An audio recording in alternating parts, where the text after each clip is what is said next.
Hello again, everyone. This is the Alok Emmett channel, Twitter, YouTube, Patreon for August 17th, 2021.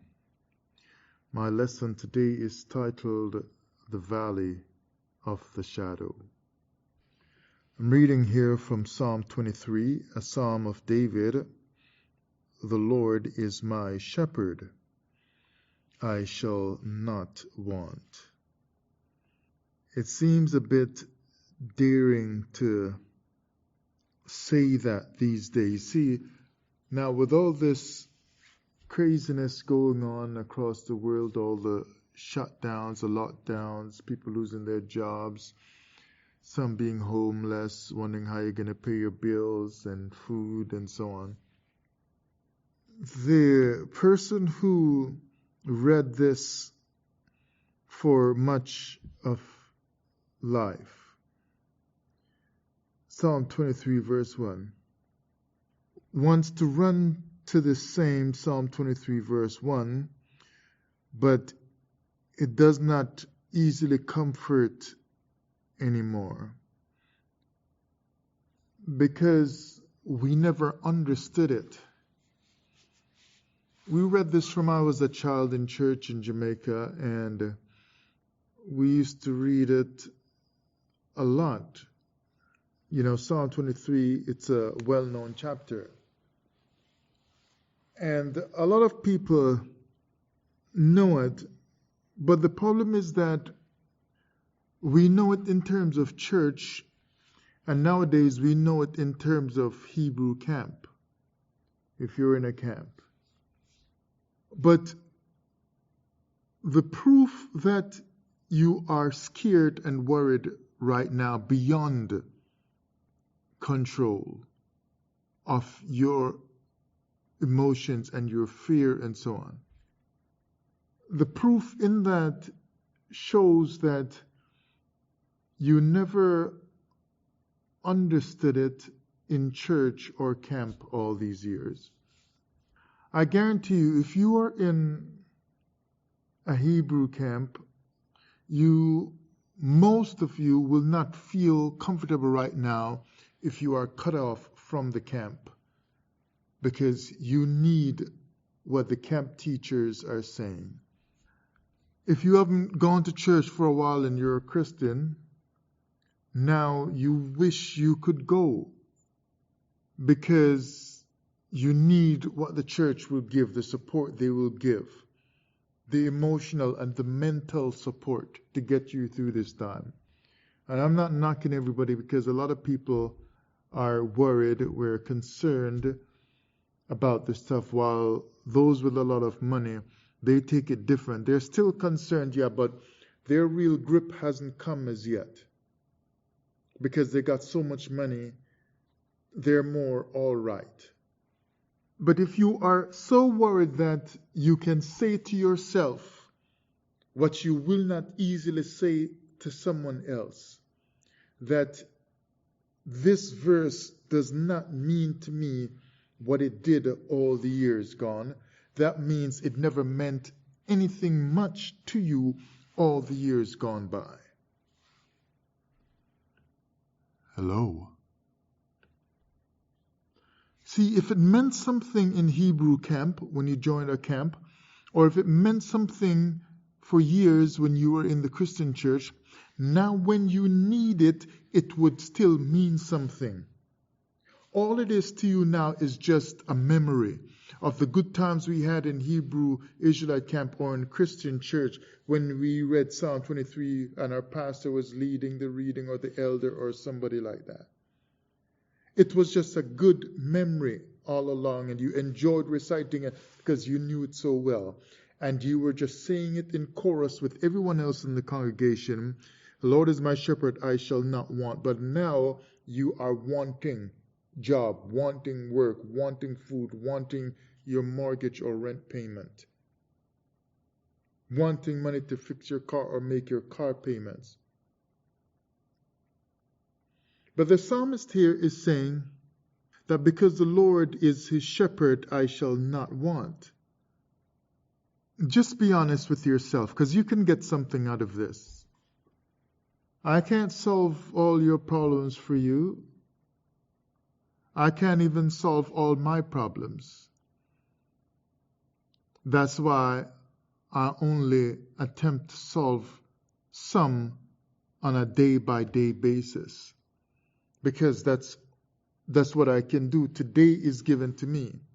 So when you break down all your problems now to a day-by-day situation that you're dealing with, then I shall not want becomes a little easier. Then you can read it with more joy in the heart. You can learn to have the joy in your heart, the inner joy that is not fleeting.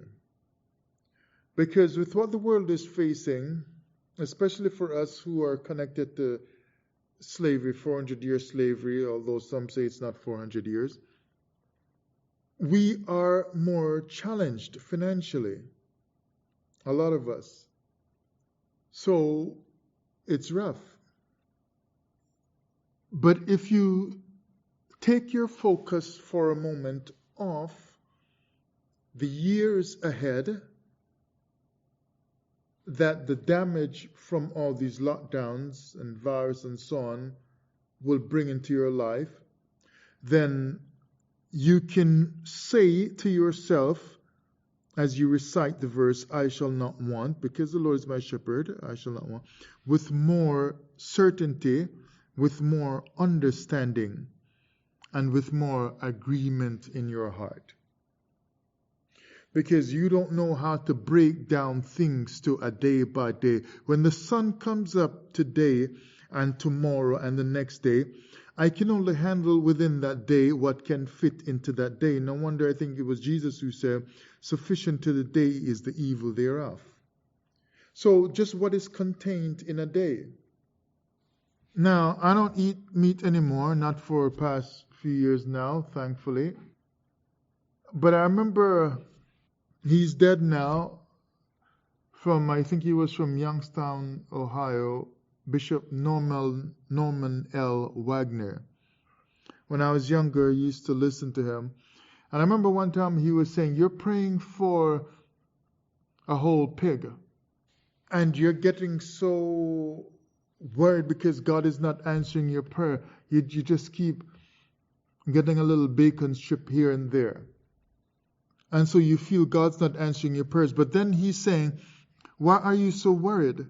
If your prayers are being answered, they're being answered, just not in the way you think. Because, why don't you just be satisfied with the little bacon strip that you get, the little couple strips every day? Because you can't eat the whole pig for breakfast anyway. That's what he was saying. And so, if you break down the years ahead, instead of looking at the next 5 or the next 10 years and see how the damage will carry on in my life, we know this stuff is designed to damage people's lives and so on.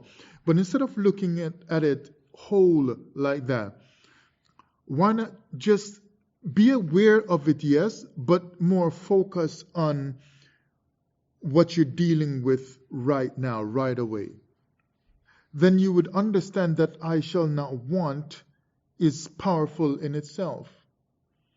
Because a shepherd leading the sheep does not try to feed them a whole year's worth of food in one grazing, in one walk with them. He takes them out daily. Because yes, they will be hungry tomorrow and the next day and next month and for the next 6 months and for the whole year, but he can only feed them 1 day's amount each day, because he knows they can only tolerate 1 day's amount in their stomach anyway. So he breaks up the year's hunger into days of hunger. The Lord is my shepherd, I shall not want. Begins to take on some new life. I know I'm not going to finish all of this tonight. I plan to read maybe first 4 or 5 verses. But already you're starting to see that somehow we missed something. I don't want to knock my pastor growing up. I loved his messages when I was a small boy in Jamaica. But I'm understanding that a lot of what I was taught in church was not enough to feed me. Not enough. I need the stuff in my soul that comes from the Lord. It's not enough. What I grew up with learning in Sunday school, it is just not enough, because the world is being gripped by chaos right now. And the God of my childhood cannot take me through this. I must find the shepherd who has the wisdom to feed me daily for what I'm going through, and not try to cram in my childhood, I shall not want, and leave it there, thinking that that will feed me for the rest of my life, because it has not fed me for the rest of my life. The breakdown I've already begun to do in just this verse 1 did not come from what I learned from my pastors and my Sunday school lessons and the choir songs that sang Psalm 23 and all the church services of I Shall Not Want. It didn't come from that. The breakdown so far didn't come from that, because that was not enough to feed me for a lifetime, like the shepherd could not feed the sheep for a whole year in one grazing. The breakdown is coming from the Lord, who is my shepherd, who will make me not to want, because today he will satisfy my soul in his presence, to fill my hunger today. When you start feeling the hunger of tomorrow and 5 years from now and 10 years from now, from what virus is doing to you and shutdown is doing to you, when you feel the 10-year-long hunger today, you will not be satisfied. But the person who says, I can feel the hunger today and be satisfied with the food the shepherd gives to me today, because I am feeling one day's hunger, and the shepherd is aware of that and is satisfying one day's hunger today, then I can say, I shall not want, because I accept what the shepherd is doing today. You are not accepting God's provision and God's strategy and God's leading in your life because you want him to solve your 10-year problem all in one shot. You do not want to lean on the Lord for 10 years. You just want him to give it all to you today, so you don't have to worry about tomorrow. You do not trust. See, the person who trusts the shepherd can eat only enough for today, because he knows the shepherd will lead him again to green pastures tomorrow. Because you feel it's so hard to have faith or to trust, you figure, if you muster up enough faith today, I better get it all today for the 10 years ahead of me of what this lockdown will do, because I don't trust that God will be there for me tomorrow or next year or 5 years or at the end of 10 years. I don't trust God long term, so he'd better give it to me all now if I'm able to connect with him today alone. If the preacher or the pastor or the camp teacher teaches a nice, strong enough lesson today, and it manages to spark my faith a little bit, God better give me 10 years of blessing, 10 years of breakthrough right now today, because I don't plan on trusting him tomorrow, because I might not hear the next lesson strong enough tomorrow from the next teacher. I want to get it all now. You are not planning on trusting God every day of your life. It's just today that you trust him. So you're still in a bad spot in your heart. So you got to understand that the bad spot on the outside is first dealt with on the inside. Because see, David understood that the bad day was still going to come. It's not just for right now. It's still ahead of him as well. That's why as he goes on, he says, yea, though I walk through the valley. He doesn't say, yea, though I am in the valley, to make it sound like this is just a spur of the moment thing and then it's over. He says, yea, though I walk through. So the walk right there means he is on a journey. He is continuing, which means after this moment of faith and trust, there will still be more journeying through the valley. So I will need more faith and trust Just like after this day, you will need more faith and trust for the walking through for the next 10 years. So David says, I know it's coming because I'm going through the valley. David said, I don't know how long this will last. When it's over, but I will trust today. So today I shall not want. Why? Because the Lord is my shepherd. Let's run on to verse 2. He maketh me to lie down in green pastures. He leadeth me beside the still waters. Now, this is the man who is looking at the whole situation, and he is saying that in the middle of his lack, because he said, I shall not want, which means he has his mind reflecting on lack, but not to the point where the thinking on lack takes him over. See, he is not in denial. If I told you don't ever consider the plight of what's going on and your troubles and so on, I would be fake as well with you. But David is aware that there is lack. He is aware he still lives on earth. He's aware there is danger and so on. So he keeps that in mind, but his main focus is not on the trouble, is not on the lack. So he keeps his focus on the provision, and he says, I shall not want in spite of it all. And so you trust in the Most High. You got to keep your focus on today. No matter what they come with tomorrow, it is today that you must trust and let tomorrow work itself out. You can't fix tomorrow anyway. You can't fix tomorrow anyway. It is today that your faith must activate. It is today that your trust must come alive. It is today that your faith must, your trust in the Most High, your leaning on Him must be strong enough, so strong today that tomorrow's trouble does not matter enough to move you, to allow you to let go of the Lord today in your heart in terms of trust. Because when you let go because tomorrow looks so bleak, you don't know how you're going to make it, that means you are letting go of your trust today. But He's trying to get you to trust Him today and leave tomorrow to be a fresh new day to tackle tomorrow's problems. Because He knows that if you can learn to hold on today and learn to trust and lean on Him today, you will be prepared to lean some more tomorrow, and He will be there for you to lean on.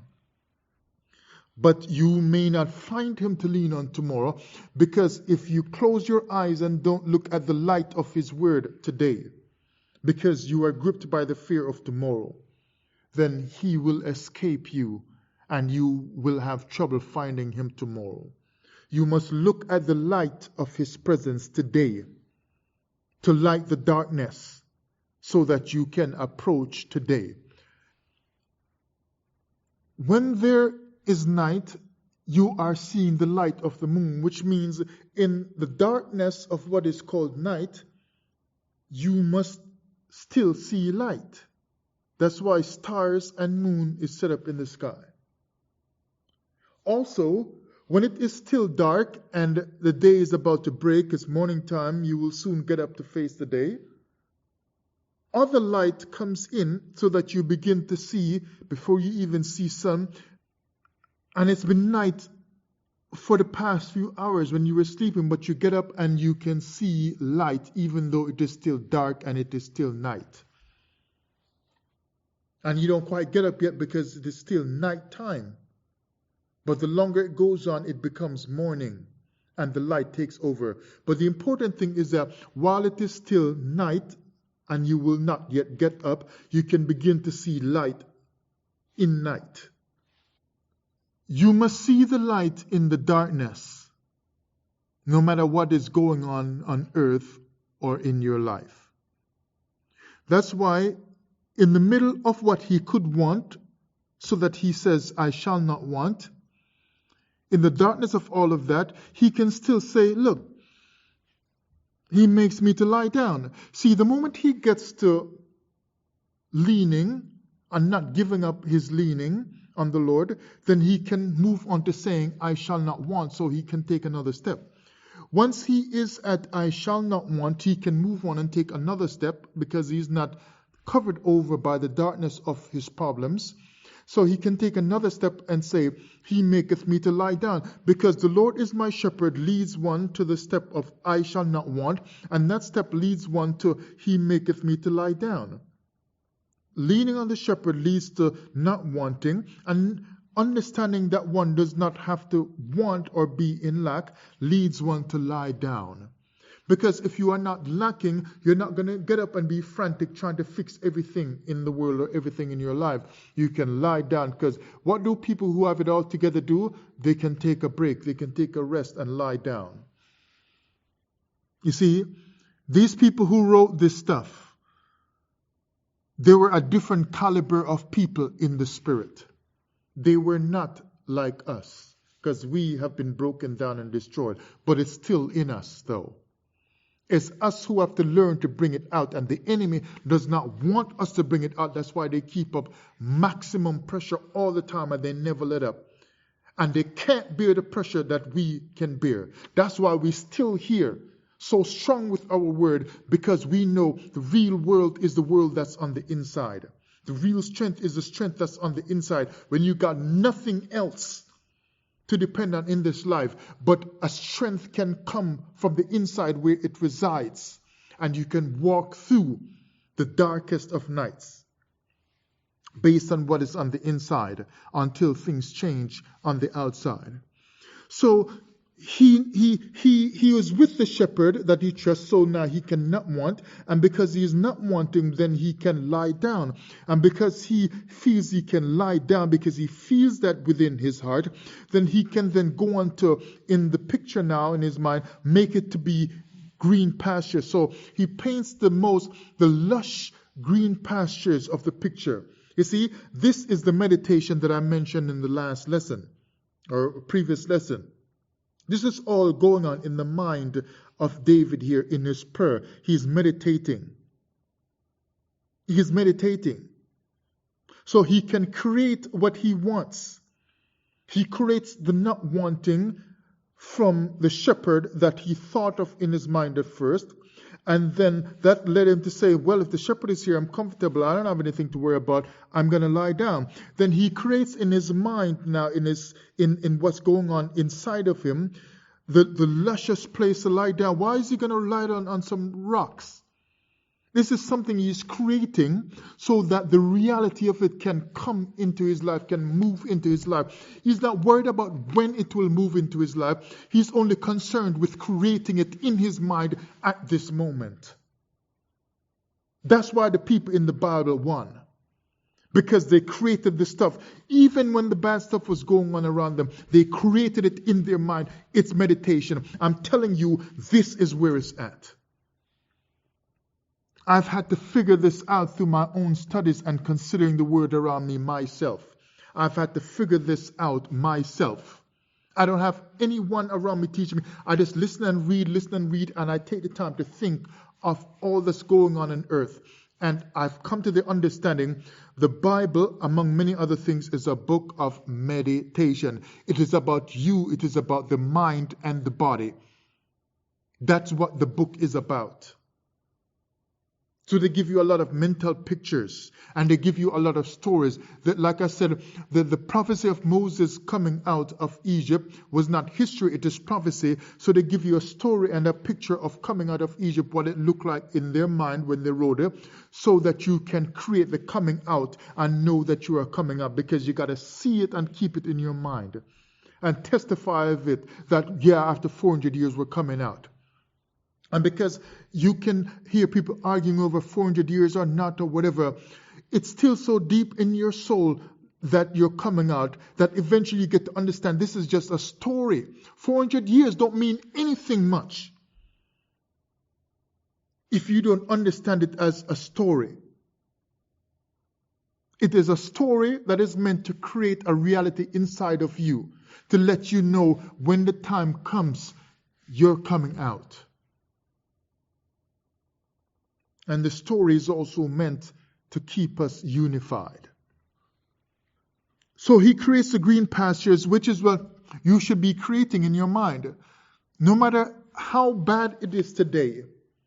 And I understand it is bad, because even David himself, he's not living in the Nile, and so I'm not either. Because he said himself, he's in a valley of the shadow of death. So he is not enjoying himself. So what does he do? He creates the enjoyment then in his mind. He says, I'm going to make it green pastures. He doesn't make it be the picture of war, the valley of the shadow of death. You might think of war, he's in war or whatever. He doesn't think of it like that. He might know the surroundings is something like that. It is dangerous, it is filled with distress. But he creates a different thing that he would rather have. He says, this is like green pastures to me. And I'm being led to still waters. Are you creating the green pastures and being led to still waters and to the stillness of a time in your life when you are going through the upheaval and the mayhem of lockdowns and shutdowns and great troubles that are gripping you like some wild animal has you in the grip of his fangs? Are you creating the green pastures, or are you giving in to the fangs and the poison that's coming out of it? Have you learned anything about the Bible? Have you learned anything about this David that they told you wrote this? Or are you just reading it and reciting it just like you did in camp or Christian church years ago? In a way where it doesn't mean anything, so you are trembling at home and in your car, what am I going to do tomorrow or the end of the month? People, I'm no different from you. I face the same challenges as you. I have simply chosen to not give up and give in, but is to trust and to make this book be as real to me as it can, with all the discrepancies and the problems with the book. I must go into the book and take out of it the spiritual content that is able to feed me. Whatever else I don't understand or that might be fake about it or whatever, I discard those parts, or I say, maybe one day I'll understand it, whether it's true or not. I take the parts I can understand. I say, God, I don't understand everything in this, and some parts I don't even believe because it just seems too incredible. It seems too fishy, like somebody messed with this stuff. At least I'm just honest with God. I say, look, I don't know if I can accept that. And some of them I just plainly say, God, I cannot accept this. It's in the Bible. I don't know who in the world wrote it. They tell you these Torah source editors and so on. I don't know who in the hell they are. They never present themselves. You mean the most powerful book around that we have right now? And no one can trace the families of these Torah source editors to say, we have located them, this is where they are, they live right here. In Argentina, they live in the Vatican, they live in Germany, they live in America, they live in Israel. Nobody can trace these people and say, these are the family members of the Torah source editors.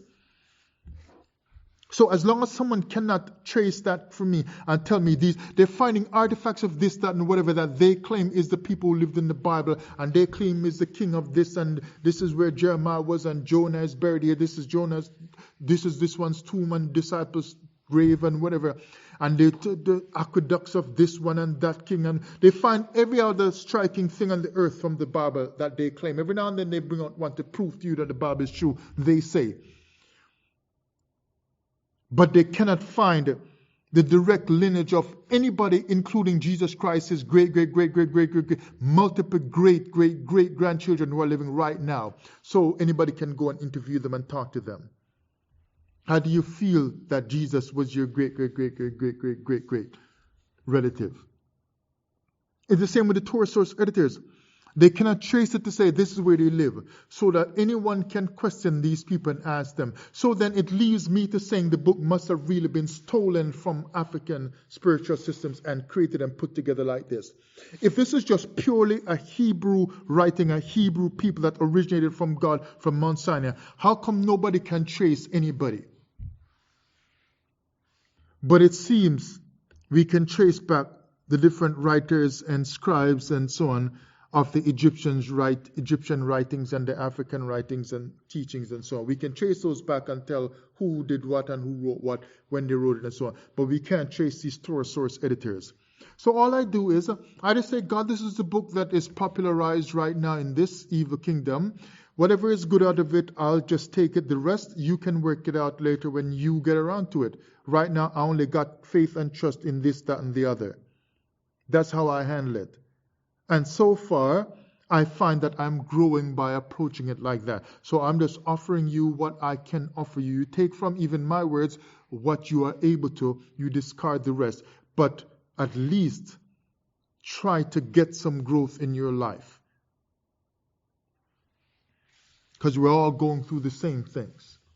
And we're the ones as blacks stuck at the bottom in all this stuff. So until your deliverance comes, you'd better find a way to hold on. We're just the same way I am, because we're all in the same boat together. Let's look at verse 3. And by the way, verse 2 ended up saying, okay, green pastures, he created that in his mind. And he leadeth me beside still waters. So he even said still waters so that he can drink, as a sheep, he can drink safely and still be sustained. The same way Elijah was sustained, get thee to Zarephath. You see, go down by that brook and then go to the other woman afterwards when the brook dried up and just be sustained. So he's going through the valley of the shadow of death, something that should take him out. So he creates the surrounding and the scenario that will let him be sustained, that will let him live. He creates that as green pastures and waters and so on. He creates all of that.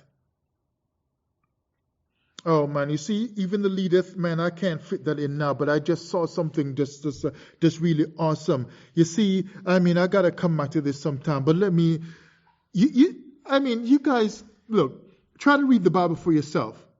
Your pastor and your camp teacher cannot read it all for you. I'm not saying throw them away. Take what they say, because I still listen to Christian pastors. Even today, I still listen to all kinds of camp teachers. But I read the book for myself, and I make it come alive to me for myself. Not just by what they say, but I must get my own teaching out of it for myself. That's why sometimes when you listen to me, I sound different from the people you just heard this past Sabbath or Sunday. Because I'm eating on my own, not eating with everybody else at the same table that they eat at. Because I got to feed my soul based on what I need. It's like when you have a craving for something, you're hungry, and somebody is hungry, and they want some rice and some peas or some red kidney beans and so on. You might not feel like that. Maybe you just feel like you want soup. You see, sometimes you're going to eat the same rice and stuff that they're eating, but sometimes you feel like you're eating something else. And the problem with teaching in a setting with everybody else is that everybody just has to eat what is being served all at the same time together and feed. What if you need something else for what you're going through? And sometimes it's not troubles in your life that you're going through that make you need something else from what the congregation is going through. Sometimes you need something else because your soul is different from the next person's soul, and your soul is asking for something else, crying out for something else that you're not getting in that service at that time. So how can somebody just teach you all the time, every Sabbath or Sunday, and that be enough? That's why I shall not want is troubling to you right now, and you don't understand it these days in lockdowns and job losses and so on. Because you only took the I shall not want teaching from your pastor a long time ago when you were a child. And now when you need the meat of I shall not want, you can't get it because you never made it become your choice. It was their choice to teach you that from the pulpit when you were growing up. But when you sit and you say I shall not want, what does that mean? For yourself. Then you can create the food in I shall not want that you want. Just like the psalmist here created the I shall not want for himself in this time of lack, and the lying down. He created that for himself. And he created the green pastures for himself. And he created the being led, which I might hurt you too much right now if I tell you about leadeth me, because that just came to me. I'll give you that some other time. But he created the still waters. Because remember now, how do you know he is creating the still waters and the green pastures for himself and so on? And the smoothness of moving through this time. How do you know he's creating it and that this is a mental exercise he's doing? It is a meditation. That he's not going through this right here. The same way I told you, Moses' Exodus story was just prophecy. Somebody created a story to put into your mind because you will need it in 2021 and so on. To come out of your Babylon, Egypt system. How do you know that he's creating this stuff? By meditation. Because as you read through the chapter, which obviously I'm not reading the whole chapter right now, but as you read through the chapter and remember what you've heard of Psalm 23 all the years of your life, as you read through the chapter, you know for yourself that it is usually dealing with a troublesome time in people's life or a time of grief and so on. Like sometimes Psalm 23 is read at funerals, and other times it is read at troubling times in life.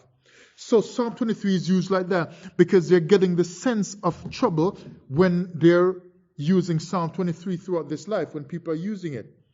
So for a time of trouble, for him to be saying he's laying down in green pastures, what kind of trouble you have in that? Still waters, what kind of trouble you have in that? That's safety right there to drink peacefully.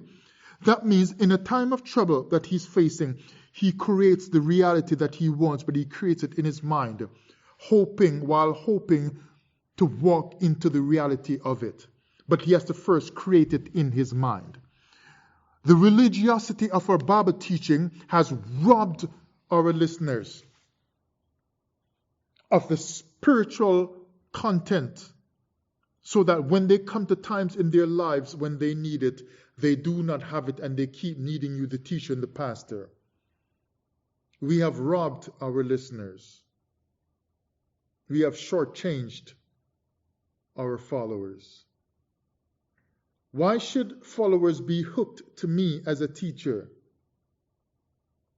By me only feeding them in a way where they never grow, to lean on the Lord for themselves. Why should I have followers like that? When my teaching should be directing you to turn to the Lord so that you are not hooked to me, you are hooked to God for yourself. Hello.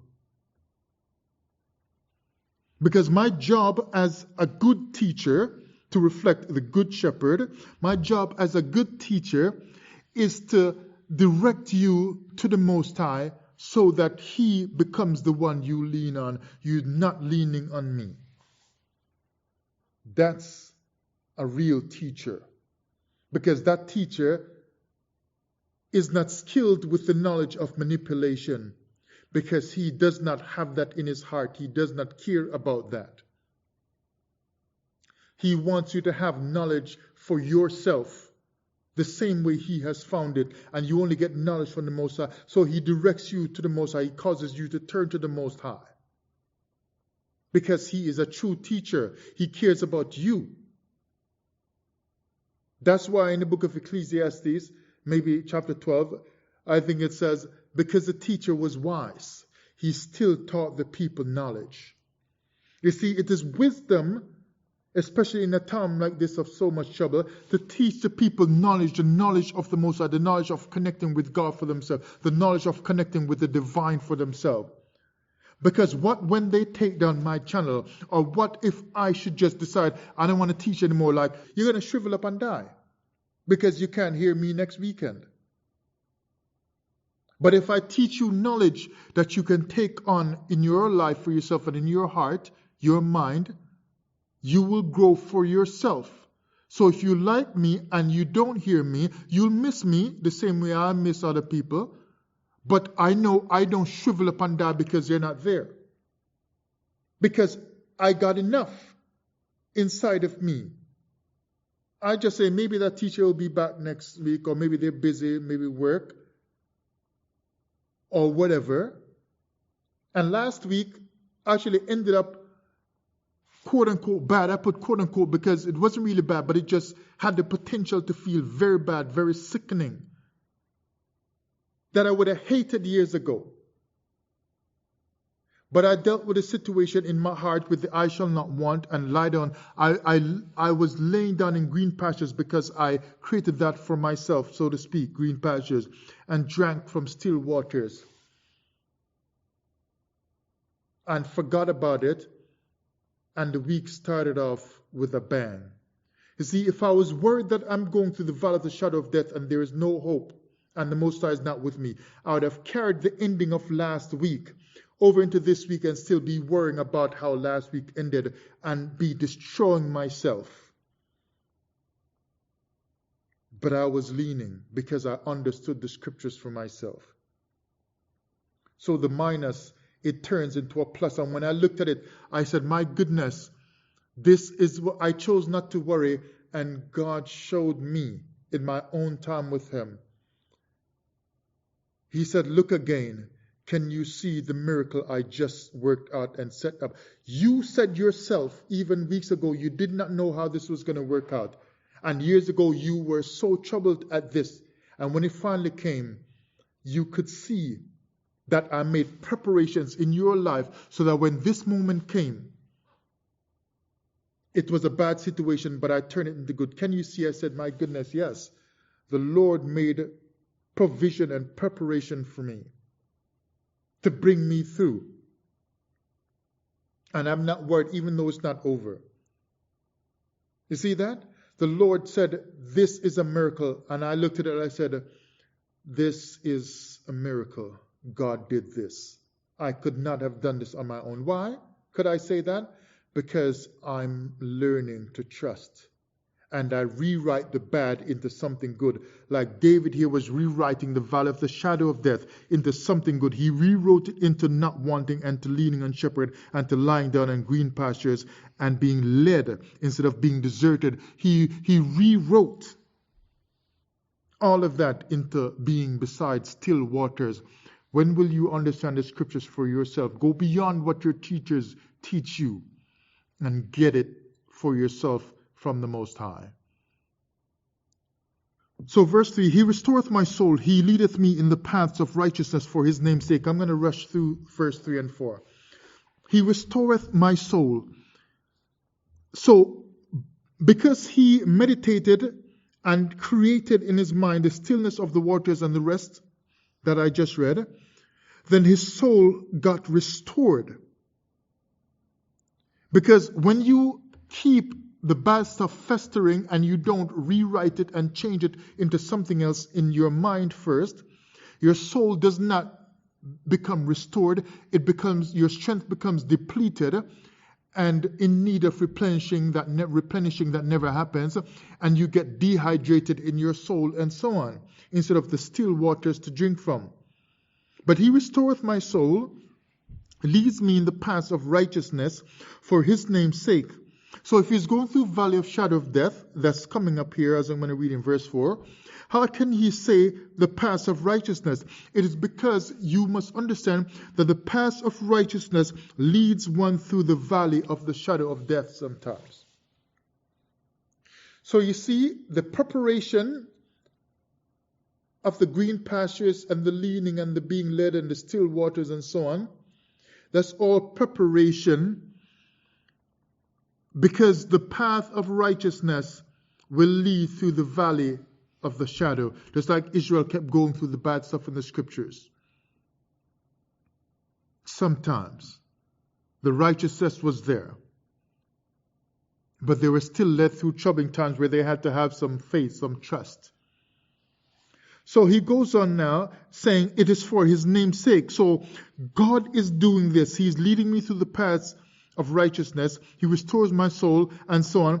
And he's doing all of this for his name's sake. So he gave me the meditative state, the meditative set of the soul to create the green pastures, the leading and the still waters and so on. He did all that in my soul for his name's sake. So God is doing the preparation inside of you for his name's sake, to lead you through the path of righteousness. So while you go through it, you can go through it as the righteous. And he says, yea, though I walk through the valley of the shadow of death, I will fear no evil, for thou art with me. Thy rod and thy staff, they comfort me. I won't read anymore. So he says now, as the righteous, I'm walking through the valley of the shadow of death that I was prepared for along, because my meditative state from the scriptures, from what was going on in my heart, let me prepare and create the possibility and the deliverance and the outcome that I want. And I created it in righteousness because it was the Lord doing all that work inside of me for his name's sake to begin with anyway. God is in control of the heart that is moving in the righteous path of being linked directly to him and not relying on other people. There's more right there, but I got to move on. So he goes through the valley of the shadow of distress, the valley of the shadow of things that he wishes that he could change. He goes through the valley of the shadow of all of that stuff. But he says, still, I will not fear it. I will not fear the evil that is represented in this situation. Because why? Thou art with me. He's not saying I will not fear the evil because I've got enough stuff prepared in terms of sustenance. Because I have, why? Because he's going to lead me tomorrow to the more of it. He's going to lead me the next day to the more of it to eat from it. So he's not fearing it, not because he has $100,000 put up in the bank. He's not fearing the lockdowns because he's got it all taken care of. He's not fearing it because he already owns everything that he will need to take him through this. He is not fearing it because of presence, the presence of his shepherd that's leading him. So understand that David is saying to you, the lockdowns can still be present. The distress of the lockdown and the joblessness and so on, the distress of it all, the threat of the joblessness can still be present as the evil. But I will not fear the evil that all that stuff represents because of presence. Not because I got 100 people around me that can just hold me up and assure me that because of lots of other people going through with me that I'm all right. No, he says, I'm not going to fear because I have the Lord with me. Thou art with me. So when you are not fearing it because you know you'll hear from pastor next weekend and you know whatever, and they might give you some soup. No, you got it the wrong way. I'll be glad if you get the soup. But that's not why you should not fear tomorrow. You should not fear the evil because the Lord is the one with you, not because somebody promised you some soup. Even though that's still the goodness of the Lord. Because what that does is it causes us to shift our trust and our leaning to the person handing us the soup. Your trust and your leaning should always be on the Most High. If Elijah had looked on the brook and said, there's lots of water here, I can keep drinking, I don't have to trust in the Most High, then he'd be trusting in the brook. This brook has been here for thousands of years, I'm all right. But no, because when the person handing the soup says, I can't hand you no more soup because I lost my job, I only got enough now to feed me. What when the brook dries up like that person handing the soup, and the brook is just like, I can't give you any more water because, or what when the bird says, I'm hungry too, I had to eat the bread on the way over here, or when the bird says, God told me don't drop no more bread and feed you, Elijah, what are you going to do? So your trust cannot be in the waters of the brook or in the bird that will make the run every day. The trust must be in the one sending the bird with the bread and in the one who made the brook to flow with water. The trust must be actually in the Most High, and you find him inside.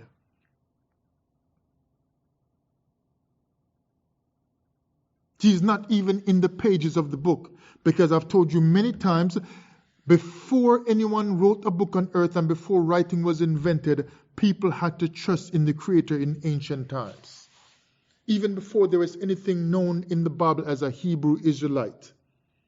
Even before Noah lived on the earth, people had to be trusting. Even before all of that stuff, people had to be trusting the Creator. So he can be found inside the heart, inside the mind. That's why David created the stillness of the waters and the green pastures and the laying down and the I shall not want, because he could create it based on the God that was in his mind, and he accessed the God by what was going on in his mind. So then he could say, though I walk through the valley of the shadow of all that has been set up to scare me, I will fear none of these things. I will not be moved. So keep in mind, this does not mean troublesome times will not come. Obviously, David was going through troublesome times. He says he's going through the valley. But note a key word here that they put. Walk. So you got to walk through it. He says, yea, though I walk through the valley. So he's not going to be stuck in it forever. But he says, while I'm walking through it, I will fear no evil. Now, if he wasn't walking through, that means the shepherd is not with him. So he is stuck. But because the shepherd is leading, notice he started with leading from up on the top, verse 1. Because he's being led, which means there's motion, there's moving.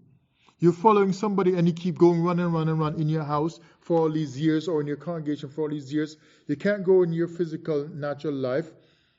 And then you can't go in your congregation spiritually. You can't go in your job. You can't go, everywhere you turn, you can't grow. You're stuck. You're not walking through anything. You're stuck in it, walking around in it. You need to change. And the change always begins on the inside. When you come face to face with yourself and you say, if other people out there are saying it can be done from inside the mind, let me do that as well. The first people on earth, before earth got corrupted, they would have been doing everything first through the mind. Chew on that one yourself. If they're going to go pick an apple or a mango, they didn't do it first with the hand, they would have done it first with the mind. Even just to look at a fruit tree and be the first person alive on earth, it would have been in the mind first. The mind would have said, that looks like a colorful thing over there. Let me walk over to it. You see, that thought comes in the mind and then the body walks over. Then the body says, let me touch it, let me feel it, let me smell it. Sorry, the mind says all that. And then the hand reaches forward and grabs it and pulls it to the nose to smell it. So the body does, the physical reality comes out of the mental going through and creating of all of the actions and everything. You're going to come through this time and the next 5-10 years by what the mind creates. Yea, though I walk through will happen because the mind walks through it. Thank you for listening. Yalak Emet channel, Twitter, YouTube, Patreon. Then he says, for thou with me, thy rod and thy staff, they comfort me. The word that is in the heart, they comfort me. Why is he able to walk through? Because the word that is inside, that has gotten deep inside, that's what is the comfort. It's not somebody giving you stuff or the government giving you a check. That's not what comforts you, because when the government says with their evil self, we're going to take that away, or you got to do something else to get it, to keep getting it. It's the word of the Most High that you connect with that comforts you, because through the word you can create the movement to get through. You're going to make it through it if you approach it like this. Have a good evening.